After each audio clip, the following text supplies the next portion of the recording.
start the process, we're going to use bones. You can use any kind of bones, chicken, beef, it doesn't matter. Try to be organic if possible. You can usually get bones at the meat section of your grocery store.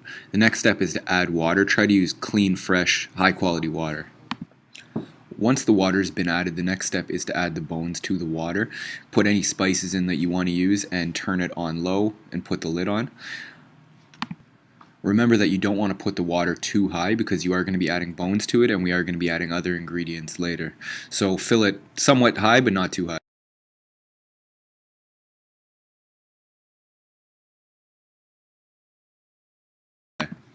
This is the first boil. You notice by looking at it that there's bubbles on the top. This takes anywhere between 3 to 4 hours to start, and this is the point where you want to add your ingredients. Don't put anything in until it's boiling. The first thing we're going to add here is a sweet potato. For cooking's sake, I cut it in half. Cut the ends off and cut it in half because it's going to take down the cooking time, but you could just throw the whole sweet potato in there as well. It's going to be better if you have large chunks of things as opposed to small because of the bones and all the stuff that's going to accumulate in the soup. You don't want to have to be or trying to figure out what's sweet potato, what's bone, so it's better to use bigger chunks. Once you put it in the slow cooker, you want to make sure that it's submerged. Now, things are going to float, but try your best to just make sure that it's fully covered as best as you can. You also may want to turn it halfway through the cooking process. The good thing about the slow cooker is that you can just leave this in there and go about your day. It's safe to leave for long periods of time. It's not going to overheat. Just don't overcook it or it's going to get mushy and it won't taste very good. This is the finished product. I've had it going for, I don't know, about 90 minutes or so, maybe a little more, a little less. Certain people like it differently. I like them a little bit harder, but if you want them mushier, leave them for longer. The way to tell is just cut them open and poke them with a knife, and you'll see if they're done the way you like.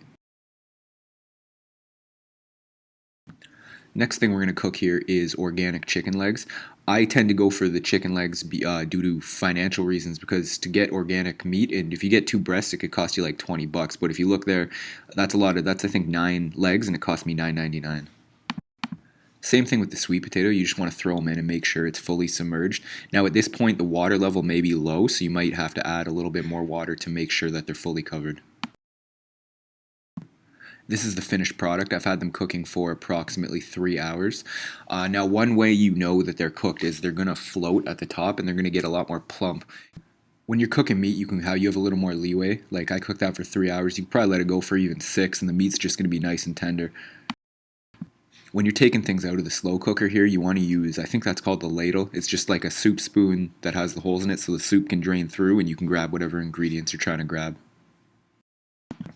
This is the finished product. You just have like regular chicken legs here, but I will say that cooking it this way, it's very, very tender. Like when you bake it, it's tough, but the meat just falls right off the bone. When you finish the entire process, like I'll cook the soup down for say around 48 to 72 hours. When you want to strain the soup, you want to use that thing right there. That's called a sieve. It's got like the little holes in it. So you take a pot and then you strain it through and then it's going to collect all the ingredients and leave the soup. Now it's important to note that you don't right away put it in any kind of plastic container because all the plastic is going to overheat and get into your soup. You don't want that. Now, once it has cooled off, you can put it in any kind of container you want. I like to cook in bulk, so that's enough soup for me. I eat it every day, and that'll last me like 3 or 4 days, depending on how much you want to have at one time. Once this soup has been sitting in the fridge, it's going to accumulate fat. That's what the white stuff is on the top. That will go away once you boil it down.